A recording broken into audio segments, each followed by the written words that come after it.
Marami sa inyo nakapanood ng video na to.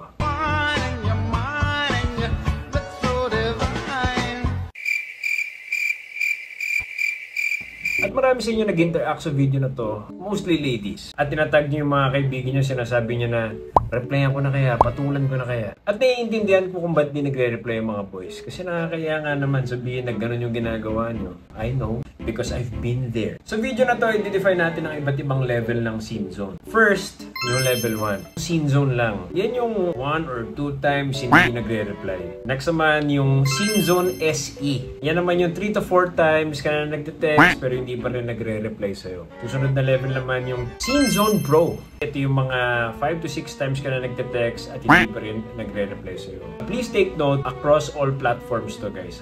And lastly, the Scene Zone Pro Max. Ito yung 7 to 9 times ka na nagte-text at hindi pa rin nagre-reply sa'yo. Just take note guys, yung 10 and above, yung ibang classification na yon, hindi na natin pag-uusapan yung dito. So balik tayo sa Scene Zone Pro Max. At yes, doon ako nang galing. At kita nyo naman, ay pag-asa pa. Sa series na ito, i-guide ko kayo, mga boys, kung paano makaalis sa scene zone. Huwag na kayong mahiya, kakampi nyo ang kuya nyo. Kaya abangan nyo ang mga susunod na video.